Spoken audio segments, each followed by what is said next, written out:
प्रिय दर्शकों, नमस्कार। एक बार फिर से उपस्थित हूं आप सबके सामने आज के इस कार्यक्रम में, जो कि एक कुंडली विश्लेषण का है, पर फिर भी इसके जो आरंभ के मिनट होते हैं वो सभी लोगों को समझने और जानने के लिए बनाए जाते हैं। मेरा प्रयास हर बार यही रहता है कि आप कुंडली विश्लेषण का कार्यक्रम अंतिम तक देखें और उसे दिलचस्प बनाने की कोशिश भी करता हूं। अभी तक असफल ही होता रहा हूं। आइए शुरू करते हैं आज का कार्यक्रम। कहीं नहीं जाना है, बिल्कुल बन के रहिएगा। आज के कार्यक्रम की शुरुआत में हम इस बात पे सबसे पहले चर्चा कर लें कि जन्म कुंडली के तीसरे भाव में शनिदेव किस तरीके का परिणाम करते हैं। जैसे कि आप जो सामने कुंडली देख रहे हैं, इसमें शनिदेव जन्म कुंडली में तीसरे भाव में बैठे हैं, मीन राशि में, बुध और शुक्र के साथ, जहां एक ग्रह उच्च का है शुक्र और दूसरा ग्रह नीच का है, और एक ग्रह अन्य राहु बैठे हैं और शनि नीचा विलासी है। कुल मिलाकर के वहां तीन ग्रह विपरीत हो रहे हैं। तीन ग्रह विपरीत हो रहे हैं और जो ग्रह उच्च का है शुक्र, वो सबसे कम अंशों पे उच्च के बैठे हैं। इसका फल कथन तो मैं आगे बताऊंगा, पर फिलहाल मैं आपका ध्यान जन्म कुंडली के तीसरे भाव में बैठे शनि देव के ऊपर लेके आता हूं। तीसरा भाव पराक्रम का होता है और शनि मंदगामी ग्रह है, मंद है, मांदी इन्हें कहा गया है। इसका अर्थ होगा कि जब कभी भी जन्म कुंडली के तीसरे भाव में, जिसमें कि एक ऐसे एनर्जेटिक ग्रह को बैठने की आवश्यकता होती है, अगर वहां कोई मंद ग्रह बैठ जाए, भ्रमित ग्रह बैठ जाए, अशुभ ग्रह बैठ जाए और ऐसा कुछ संकुचित ग्रह बैठ जाए, तो व्यक्ति के पराक्रम को संकुचित करता है।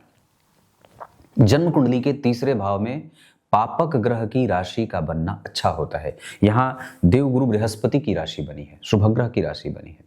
वहां बैठे हैं एक शुभग्रह शुक्र, दूसरे शुभग्रह बुध, तीसरा एक ग्रह राहु और चौथा शनि। चार ग्रहों का चतुर्ग्रही योग जन्म कुंडली के तीसरे भाव में, जहां एक तरफ भाई बहनों का सुख और दूसरी तरफ उनसे संबंधों का मनमुटाव में जाना, ऐसी भी बातें दिख के आती हैं। तीसरे भाव के शनिदेव व्यक्ति को कुछ आचार्य वरों ने असंतुलित व्यवहार करने वाला बताया है। वाणी कठोर, मेहनत खूब करने वाला, किसी दूसरे के ऊपर आश्रित रहने वाला, बुरे परिणामों को प्राप्त करने वाला, बहुत मेहनत के बाद भी उसको असफलता मिलते देखी जाती है। ये इसके बुरे परिणाम हैं। असंतोषी प्रवृत्ति, असंतुष्ट जो है होता है वह भाव होता है। आप उसकी चाहे कितनी ही सेवा कर दें, आप उसकी देखरेख कितनी ही कर दें, पर फिर भी व्यक्ति एक वक्त पे आकर के आपको कुछ न कुछ असंतुष्टि का भाव उसके व्यवहार में दिख जाएगा। ये व्यवहारिक लक्षण है। अगर इसको हम प्रैक्टिकल देखते हैं और भी चीजें, जैसे कि कारोबार के मामले में, तो तीसरे भाव के शनिदेव के करियर में अच्छे परिणाम देखने को मिलते हैं। मतलब व्यक्ति की राजशाही, राजाओं के जैसा व्यवहार करने वाला, या जैसे राजा एक राज्य को जीतता है दूसरे राज्य पे चढ़ाई करता है, उस तरीके की प्रवृत्ति वाला, मतलब निरंतर लक्ष्यों का निर्धारण करने वाला, सरकारी नौकरी करने वाला, व्यापार में नुकसान उठाने वाला, ये भी बात है। और अगर वो स्वतंत्र व्यवसाय करना भी चाहेगा तो उसके पैसे नष्ट हो जाते हुए भी नजर आते हैं।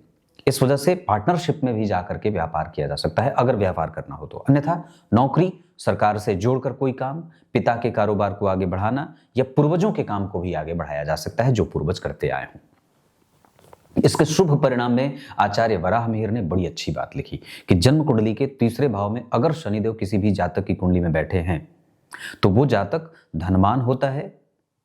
हाँ, थोड़ा सांवले कलर का, सांवले रंगों का होता है, लेकिन फिर भी वो धनवान तो हो ही जाता है। सुखी जीवन व्यतीत करने वाला होता है। लोग उसके पास अपनी इच्छा की पूर्ति कराने के लिए आते हैं।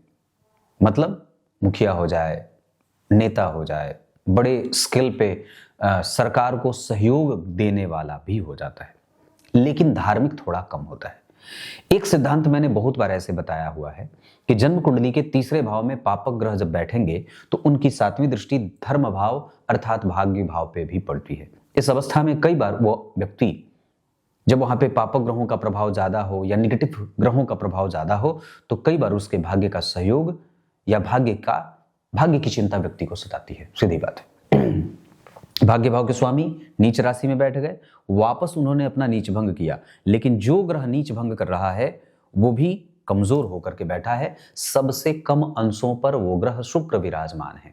पापक ग्रहों का प्रभाव और शुभ ग्रहों का असंतुलन वहां पे देखने को ज्यादा मिलेगा। मतलब शुभ ग्रह का प्रभाव थोड़ा कम होगा, पापक ग्रहों का प्रभाव वहां ज्यादा होगा, क्योंकि बुध के ऊपर शनि और राहु का प्रभाव है। क्योंकि शुक्र का प्रभाव वहां ज्यादा नहीं होगा, क्योंकि वो तीसरे भाव में बैठे हैं, शुभ ग्रह होके बैठे हैं तो आलस्य की प्रवृत्ति देते हैं और सबसे कम अंशों पे विराजमान हो रहे हैं। और केंद्र में शुभ ग्रह अच्छे परिणाम करते हैं त्रिकोण में, लेकिन तीसरे छठे आदि आदि भावों में बहुत अच्छे परिणाम नहीं करते हैं। पर उच्च का फल जितना शुक्र का मिलना चाहिए उतना न मिल करके कमजोरी से परिणाम मिलेगा। यहाँ बुध देव भी शनि और राहु के प्रभाव में आकर पापक प्रभाव ज्यादा करते देखे जाएंगे, जो व्यक्ति को पराक्रमी ज्यादा और भाग्यशाली कम या भाग्यवादी कम बनाएंगे। यहाँ व्यक्ति अब इसके जो नेगेटिव परिणाम होंगे, मतलब पापक प्रभाव, उसमें व्यक्ति अपने पराक्रम पे विश्वास ज्यादा करेगा और धर्म और सदाचरण पे व्यवहार उसका थोड़ा कम रहेगा।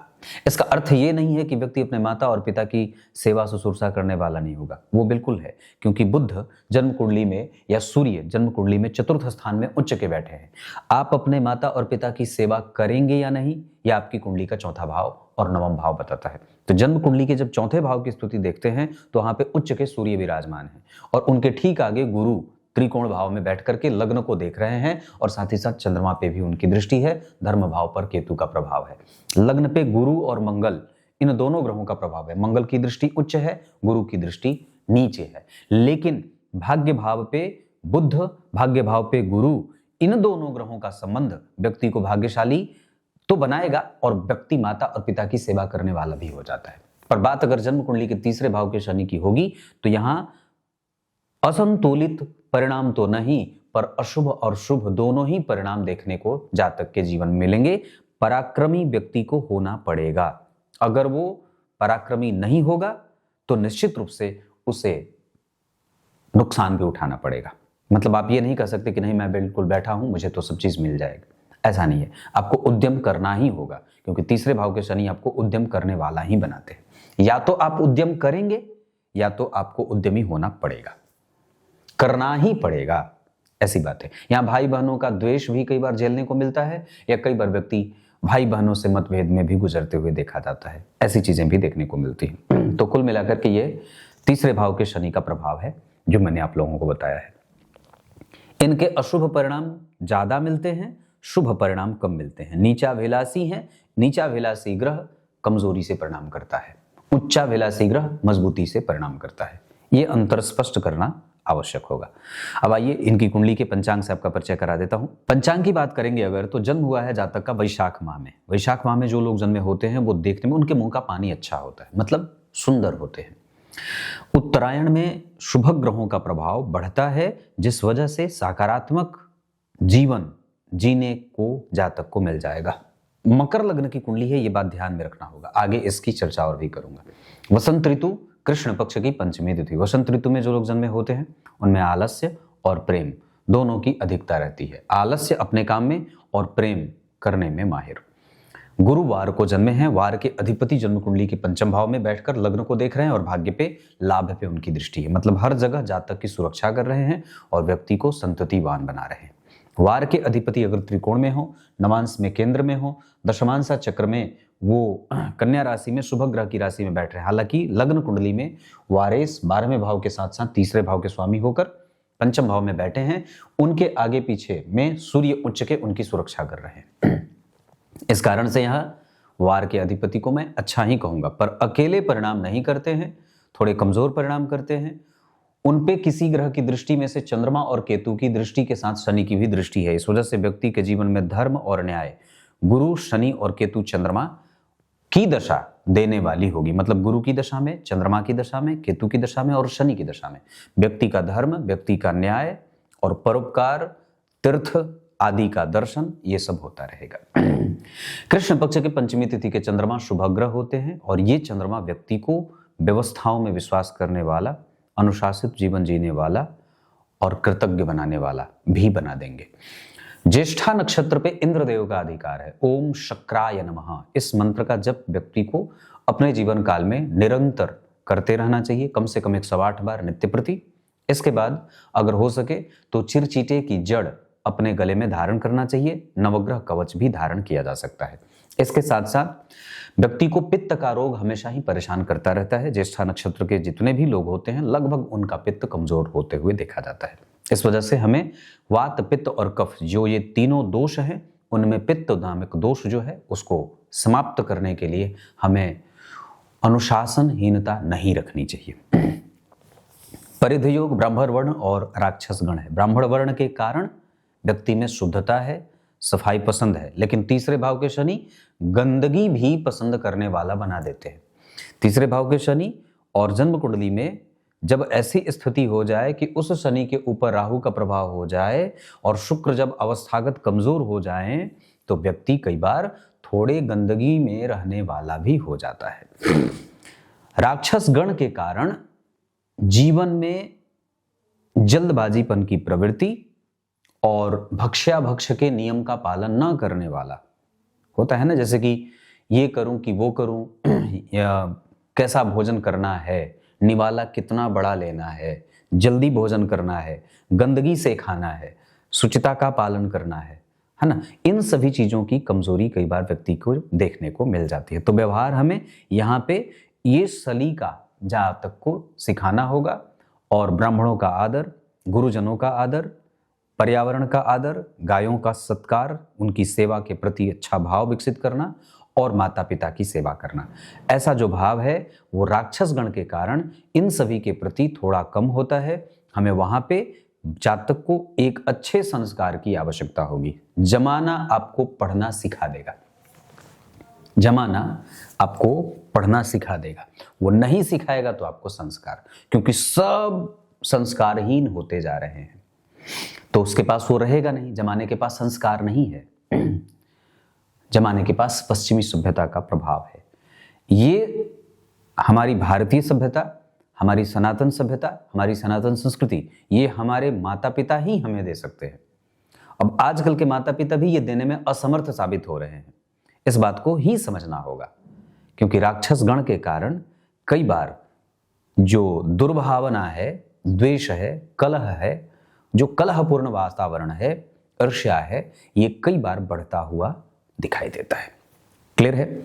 अब ये आपकी कुंडली का पंचांग है। अब मैं यहां से, पंचांग में कोई अस्पष्टता नहीं है। चंद्रमा शुभग्रह हैं, वारेस लगभग ठीक बैठे हैं। ब्राह्मण वर्ण और राक्षस गण के कारण प्रभाव जो मिलने वाला है वो मैंने आपको बताया है। हमें कहाँ ध्यान देना है ये भी मैंने चिंतन कर रखा है। अब आपकी कुंडली में ग्रहों के अंश से आपका परिचय करा देता हूं। सबसे पहले बात करेंगे ग्रहों के राजा सूर्य, जो मकर लग्न की कुंडली के लिए अष्टम भाव के स्वामी होते हैं। लेकिन अष्टम भाव का दोष सूर्य को नहीं लगता है। सूर्य और चंद्रमा को अष्टमे सोने का दोष नहीं लगता, बैठने का भी दोष नहीं लगता है, लेकिन प्रभावित जरूर होते हैं। तो सूर्य अष्टम भाव के स्वामी हैं, उच्च के बैठे हैं, उनका मार्ग गुरु तय कर रहे हैं, शुद्ध कर रहे हैं। इस सूर्य से 4 घर आगे नीच के मंगल बैठे। सूर्य का अंश 3 अंश का है। अश्विनी नक्षत्र में बैठेंगे, मेष राशि के अंतर्गत आती है ये बात। इनके ठीक पीछे शनि, राहु और केतु का प्रभाव है। तो अष्टम भाव के स्वामी जहां बैठे उनके ठीक पीछे शनि, राहु, केतु, नीच के बुध और उच्च के शुक्र बैठे हैं, लेकिन कम अंश पे बैठे हैं। इसका अर्थ होगा कि माता के स्वास्थ्य, माता के साथ संबंध और माता की चिंता जातक के लिए जाहिर होती है, ये पक्की बात है। दूसरा, उच्च के सूर्य हैं तो व्यक्ति अपनी समस्या बताएगा नहीं, वो पहले ये कोशिश करेगा कि मैं अपने लेवल पे इस समस्या को खत्म कर दूं, और यही प्रवृत्ति उसको बातों को छुपाने वाला बना देती है। और जब वो इस तरीके से अपनी आज की बात कल पर छुपाता है, कल की बात परसों तक छुपाता है, तो फिर उसे वो उलझता हुआ सा उसमें महसूस करने लगता है। इसमें एक बात और भी होगी, उच्च के सूर्य चतुर्थ भाव में, उनके ठीक पीछे शनि, राहु, केतु और उनसे 4 घर आगे नीच के मंगल बैठे हैं, जिनका नीच भंग नहीं हो रहा है, परिवर्तन के कारण नीच भंग हो रहा है ना। सामान्यतया चंद्रमा भी नीच के, मंगल भी नीच के, दोनों ने आपस में परिवर्तन किया, लेकिन इस चंद्रमा पे गुरु का प्रभाव है तो कम से कम ठीक ठाक है, थोड़ा ठीक है, बहुत ज्यादा नहीं। इस वजह से व्यक्ति को गलत निर्णयों का शिकार होते हुए भी देखा जाता है। नीच के मंगल जल्दबाजीपन की प्रवृत्ति देंगे, और सूर्य से 4 घर आगे नीच के बैठे हैं तो माता और पड़ोसी इन दोनों से संबंधों को कमजोर करेंगे। हमें इसका ध्यान रखना होगा कि व्यक्ति का दाम्पत्य और व्यक्ति के संबंध लोगों के साथ, मित्रों के साथ बहुत अच्छे दिखाई जरूर शुरू से आरंभ में आगे से दिखाई दे रहे हैं। फ्रंट पे वो सब चीज अच्छा नजर आ रहा है, लेकिन जैसे जैसे आप उस व्यक्ति के करीब जाते हैं, उनके मित्रों को समझना चाहते हैं, उसके संबंधों को समझना चाहते हैं, दाम्पत्य के संबंधों को समझना चाहते हैं, परिवार के साथ उसके संबंधों को समझना चाहते हैं, तो पता चलेगा वो व्यक्ति तो दूर बैठा है, वो सिर्फ देखने के लिए नजदीक निकट बैठा है या दिखाई दे रहा है, पर वस्तुतः वो दूर कहीं बैठा हुआ है। मतलब उच्च के सूर्य कई बार व्यक्ति को मानसिक रूप से परेशान करने के प्रधान कारण भी बन जाएंगे। चतुर्थ स्थान में उच्च के सूर्य व्यक्ति के मेंटल एबिलिटी को मजबूत बनाने के साथ साथ एक पक्षीय बना जाते हैं। वो अगर एक चीज उसके दिमाग में बैठ गई बात कि ये व्यक्ति गलत है या ये स्थिति ठीक नहीं है या ये बात सही नहीं है, तो आप उसको कभी भी यकीन नहीं दिला सकते कि नहीं देखो तुम्हारी बात गलत है, या इसको ऐसे जजमेंटल होता है। एक बार जिसको वो किसी भी परिस्थिति को या किसी व्यक्ति को या किसी संबंध को अगर जज कर लिया, तो फिर उसके दिमाग से वो बात निकालना बड़ा मुश्किल हो जाएगा। ये पहली बात हो गई। सूर्य से 4 घर आगे नीच के मंगल का बैठना सूर्य के प्रभावों को कमजोर करेगा। सूर्य से ठीक दूसरे घर में गुरु का बैठना सूर्य के प्रभावों की वृद्धि करेगा। तो सूर्य में गुरु का अंतर तो अच्छा हो जाए, गुरु में सूर्य का अंतर तो अच्छा हो जाए, लेकिन सूर्य में मंगल का अंतर अच्छा हो जाए इसकी कोई गारंटी नहीं है। उस दौरान व्यक्ति को भले लाभ होता रहेगा, लेकिन माता, पड़ोसियों के साथ संबंध, बेवजह के झगड़े, इन सभी चीजों में सूर्य की दशा कष्ट देने वाली हो सकती है। आगे और भी चर्चा करूंगा। चंद्रमा नीच राशि के हैं और सप्तम भाव के स्वामी होकर के आत्मकारक हो रहे हैं। 28 अंश पे बैठे हैं। ज्येष्ठा नक्षत्र के बारे में मैंने चर्चा कर रखी है। जिस राशि में बैठे हैं उस राशि के अधिपति भी नीच के हैं और गुरु से चंद्रमा दृष्ट हैं। चंद्रमा से सूर्य छठे भाव में बैठे हैं। चंद्रमा से सूर्य छठे भाव में व्यक्ति बुद्धिमान होगा। मतलब चंद्रमा में सूर्य का अंतर व्यक्ति को बुद्धिमानी से भरा निर्णय लेने वाला बना देंगे। चंद्रमा से गुरु केंद्र में, चंद्रमा से शनि, गुरु, शुक्र, बुध और राहु, ये सारे ग्रह त्रिकोण और केंद्र में बैठे हैं। इस वजह से इनकी दशाएं अच्छी जाएंगी। लेकिन चंद्रमा में मंगल नीच राशि का परिवर्तन कर रहे हैं और मंगल की गौण राशि से परिवर्तन हो रहा है। चंद्रमा का मंगल की गौण राशि है, चंद्रमा की मूल त्रिकोण राशि है। इस वजह से चंद्रमा अपना संपूर्ण परिणाम करना चाहेंगे, पर मंगल के प्रभाव में कमजोरी के कारण कई बार वहां भी व्यक्ति के ऊपर वो चीज हावी होती हुई नजर आती है या जल्दबाजीपन की प्रवृत्ति उसकी हावी होती जाती है। बार बार एक ही गलती को स्वीकार न करना या बार बार एक ही गलती को करना और गलतियों से नहीं सीखने वाला इंसान चंद्रमा में मंगल के अंतर में व्यक्ति हो जाता है। जब कभी भी ये दोनों ग्रह एक साथ एक्टिव होंगे महादशांतर, प्रत्यंतर, सूक्ष्मांतर में, तो इस तरीके की गलती व्यक्ति समाज को देता हुआ नजर आता है। हालांकि चंद्रमा के साथ गुरु का संबंध और सूर्य का संबंध बहुत अच्छा बना हुआ है। व्यक्ति को चंद्रमा में सूर्य, चंद्रमा में गुरु, ये सब अच्छे ग्रह जाने वाली स्थिति में दिखाई दे रहे हैं। मंगल जन्म कुंडली में 5 अंश के बैठे हैं, पुष्य नक्षत्र में हैं। और शनिदेव जन्म कुंडली में, पुष्य नक्षत्र शनि का नक्षत्र होता है, शनिदेव पूर्वा भाद्रपद में बैठे हैं। गुरु जन्म कुंडली में मृगशिरा में। अब जरा विचार करिए तो कैसे ये संबंध बनता है। मंगल पुष्य नक्षत्र में, जिसके नक्षत्र के स्वामी शनि हैं, जो गुरु के नक्षत्र में बैठे हैं, और गुरु बैठे हैं मृगशिरा में, जो मंगल का नक्षत्र होता है। इसका अर्थ क्या हुआ कि मंगल, गुरु और शनि, इन तीनों का संबंध बन गया। बना ना? कैसे बना? मंगल शनि के नक्षत्र में, शनि गुरु के नक्षत्र में और गुरु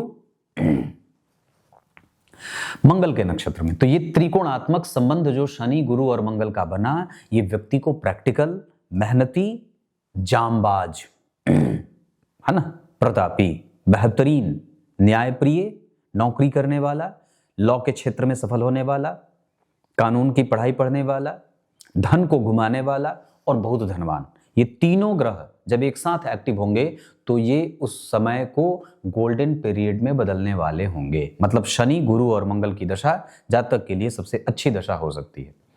मंगल देव 5 अंश पे बैठे हैं, सूर्य से केंद्र में, चंद्रमा से त्रिकोण में, गुरु से लाभ में, तो ये संबंध अच्छा होगा। इसका अर्थ होगा कि मंगल और गुरु का संबंध बहुत अच्छा होगा लाभ के मामले में। मंगल में शनि चोट चपेट की घटनाएं, ऑपरेशन, पेट से संबंधित बीमारी। मंगल में शुक्र, हार्मोनल डिसबैलेंस। मंगल में बुध, जल्दबाजीपन की प्रवृत्ति और बहुत सारी चीजों को देखना, ऑब्जर्वेटिव माइंडसेट बनाने वाले होंगे। उसके बाद अगर बुध की बात करते हैं तो बुध का नीच भंग शुक्र कर रहे हैं। उनका नीच भंग और भी तरीके से तो नहीं हो रहा है, नवांश चक्र में बुध का नीच भंग उच्च राशि में होने के कारण हो रहा है। बुध यहाँ नीच राशि में है, यहाँ उच्च के हैं, इस वजह से बुध का नीच भंग हो जाएगा। इसका अर्थ होगा कि बुध भी इस कुंडली में मजबूत ग्रह बन जाएंगे। और मकर लग्न की कुंडली के लिए भाग्य भाव के साथ साथ छठवें भाव के स्वामी होकर के यहाँ आरंभ में थोड़े कमजोर, लेकिन बुध अपनी दशा में अल्टीमेट एक श्रेष्ठ और सुंदर परिणाम जातक को देते हुए नजर आएंगे, जहां व्यक्ति का कम्युनिकेशन, व्यापार, निर्णय, ग्रास्प कैपेसिटी और कृतज्ञता, भाग्य का लाभ, तीर्थ दर्शन, बड़े छोटों का आदर, इन सभी गाय और पशुपालन आदि में विश्वास और वक्त के हिसाब से अपने आप को मजबूत बना लेने का बल ये बुध देते हुए नजर आएंगे अपनी दशा में। बुधदेव उत्तरा भाद्रपद नक्षत्र में बैठे हैं और शनि वहीं बैठे हैं, इस वजह से यहाँ पे तकनीकी विकास, तकनीकी ज्ञान और तकनीक को समझने वाला व्यक्ति को बुध बनाएंगे।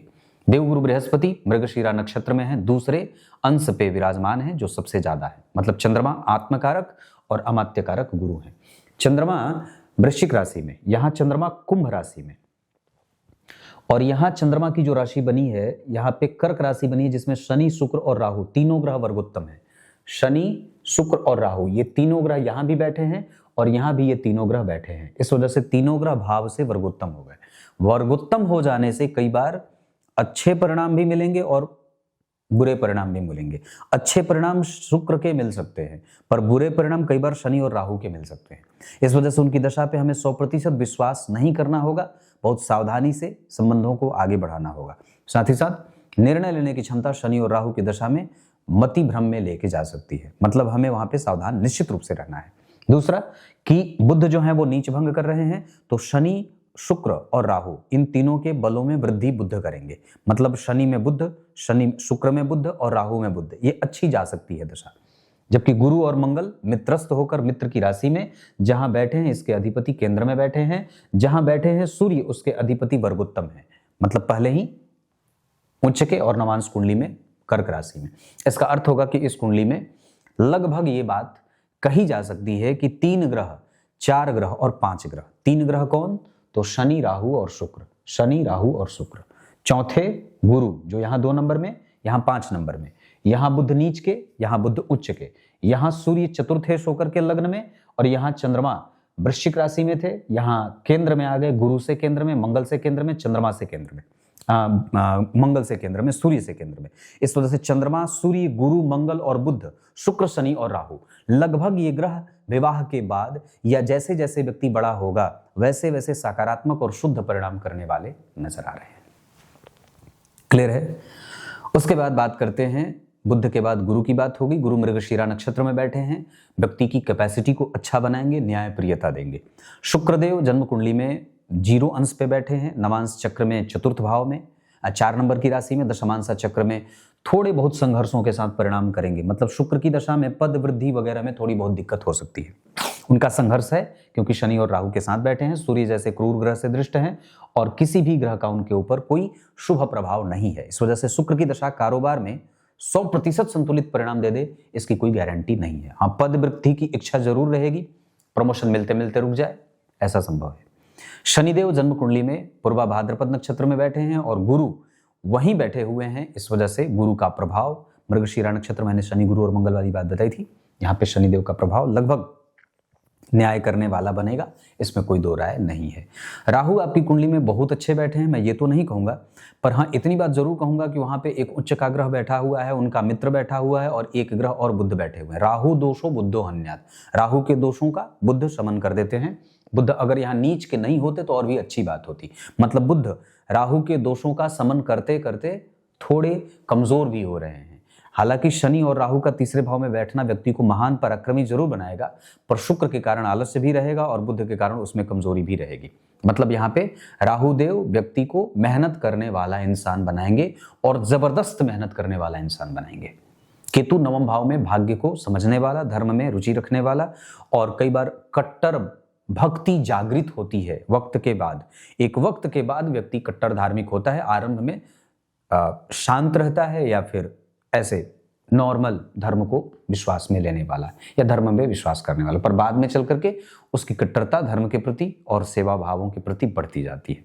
तो ये आपकी कुंडली में विभिन्न ग्रह, विभिन्न नक्षत्रों की चर्चा कर दी हमने। अब एक बार इस कुंडली के दशमांसा चक्र को समझते हैं। अब यहां से मैंने जैसे बात कही थी दशमांसा चक्र को समझते हैं, तो लग्न कुंडली के धन भाव के स्वामी यहाँ के लग्नेश बन रहे हैं, तो ये अपने आप में एक महान राजयोग पहले ही बन गया। और जरा विचार करिए तो जन्म कुंडली के नौकरी भाव के स्वामी धन भाव में बैठे हैं, जहां के स्वामी उन्हें देख रहे हैं, और जन्म कुंडली के शुक्र चतुर्थ भाव के स्वामी होकर के चतुर्थ भाव को देख रहे हैं। चतुर्थ भाव के स्वामी चतुर्थ भाव को, चतुर्थ भाव पे गुरु की दृष्टि, मंगल जन्म कुंडली में चतुर्थ भाव दशम भाव के स्वामी होकर के स्वग्रही, मंगल का संबंध जन्म कुंडली के 7वीं के बाद 8वीं दृष्टि से चतुर्थ भाव पे दशम भाव पे पड़ रहा है, जो कि चतुर्थ भाव के स्वामी शुक्र पहले ही बैठे हैं। और भाई शुक्र चतुर्थ भाव के स्वामी हैं, दशम में बैठ गए, मंगल की 7वीं दृष्टि भाग्य भाव पे और 8वीं दृष्टि जन्म कुंडली के द्वितीय मतलब शुक्र पे। तो शुक्र शनि मंगल राहु, जन्म कुंडली के दशम स्थान पे शनि मंगल राहु के तो सूर्य शुक्र सभी का प्रभाव हो गया। और जन्म कुंडली के 6वें भाव के स्वामी जन्म कुंडली के द्वितीय भाव में बैठे हैं, और चंद्रमा ज्येष्ठा नक्षत्र में लग्न में बन रही है राशि मकर की। इसका अर्थ होगा कि यहां पे व्यक्ति निश्चित रूप से धनवान होगा। अब दशमांसा चक्र को जब आप समझते हैं तो व्यक्ति को कानून, नेवी, जल से संबंधित व्यापार, ऑटोमोबाइल सेक्टर, कपड़ा और पत्रकारिता, लेखन और इसके साथ साथ इंजीनियरिंग और खादान, इनसे संबंधित क्षेत्रों से धन कमाते हुए देखा जाएगा। क्योंकि नौकरी भाव के स्वामी के ऊपर गुरु की दृष्टि है, चतुर्थ भाव के ऊपर चतुर्थ भाव के स्वामी की दृष्टि है, और जन्म कुंडली के लग्नेश दशम स्थान में चतुर्थ भाव के स्वामी के साथ बैठे हैं। इस वजह से व्यक्ति का करियर उज्जवल है, इसमें कोई दो राय नहीं है। चंद्रमा और बुध का शुभ कर्तरी योग लग्न को लग गया। सप्तम भाव के अधिपति का चतुर्थ में बैठकर दशम को देखना, यह भी नौकरी करने वाला बना देते हैं। आरंभ में ही व्यक्ति नौकरी करने की स्थिति या मन करने लग जाए ऐसा कहे, पर व्यक्ति की शिक्षा तो जरा विचार करिए तो जन्म कुंडली के 5म भाव के स्वामी नीच के बैठे हैं, गुरु से दृष्ट हैं। गुरु भी शत्रुग्रही ही हैं। तात्कालिक मैत्री में निश्चित रूप से या शत्रुता का परिवर्तन है जरूर। शुक्र की राशि में गुरु हैं, गुरु की राशि में शुक्र हैं। 9वें भाव पे केतु का प्रभाव नीच के चंद्रमा है, इस वजह से मन में भटकाव भी होगा, क्योंकि चंद्रमा और बुध दोनों नीच के हैं। गुरु और शुक्र का परिवर्तन, इस वजह से हमें यहाँ पे बुध का प्रभाव ठीक होगा, केतु यहीं बैठ रहे हैं, गुरु मंगल का शिक्षकीय योग। इस वजह से व्यक्ति को आरंभ में थोड़े बहुत पढ़ाई में मन ना लगे। कौन सी दशा में? केतु की दशा में। अभी केतु आने वाले हैं 2029 से, मतलब संपूर्णतया केतु की दशा में व्यक्ति को पढ़ाने के लिए हमें जीतोड़ मेहनत करनी चाहिए। उसके बाद वाली दशाओं में व्यक्ति को पढ़ाई में मन लगेगा और बालक अच्छा पढ़ेगा। लेकिन विचार करिए तो अभी ये दशा 10 साल चलने वाली है। केतु 10 साल रहेंगे, अभी 2036 तक रहेंगे। उसके बाद जब शुक्र की दशा आएगी तो थोड़ा आलस्य, मैंने पूर्व में कहा था, थोड़ा आलस्य करेंगे।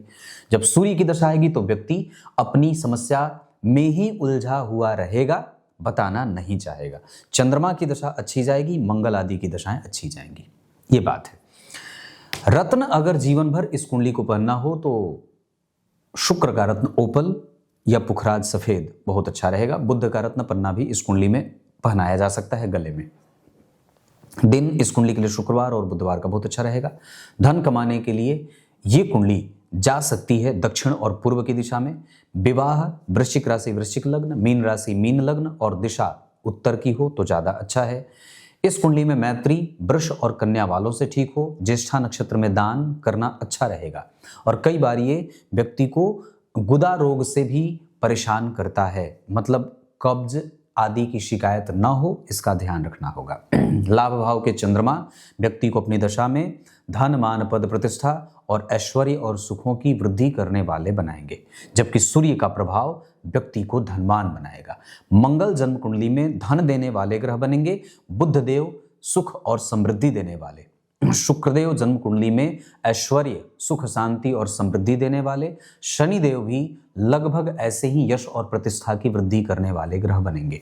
राहुदेव जन्म कुंडली में कंफ्यूज करने वाले बनेंगे और जीतोड़ मेहनत करने वाला इंसान बनाएंगे। इतनी सारी चीजें हैं। अब मैं अगर अरिष्ट चक्र की बात कर दूं तो हमें ध्यान रखना होगा मंगल की दशा में अपने स्वास्थ्य का, शनि राहु और केतु की दशा में भुजाओं में दर्द और स्पाइनल कॉर्ड की समस्या। उसके बाद भवन भूमि वाहन के लिए जो दशा काम करेगी उसमें गुरु, सूर्य, बुध और शुक्र के साथ शनि, ये दशाएं धन संपत्ति की वृद्धि करेंगी और चौपाया सुख बढ़ाने वाली मिलेंगी। माता और पिता को लेकर के हमें सावधान रहना होगा राहु और केतु के साथ गुरु की दशा में। इतनी सारी चीजें हैं, इतनी सारी बात। अब भाग्य के बारे में अगर मैं बात कर दूं तो व्यक्ति भाग्यशाली है। भाग्य का ज्यादातर जो सुख मिलेगा वो धन कमाने में मिलेगा। क्लियर है? तब तक के लिए इजाजत दीजिए, अभी बालक बहुत छोटा है, कुछ और भी पूछना होगा मुझसे बेझिझक पूछ सकते हैं। तब तक के लिए बहुत बहुत नमस्कार।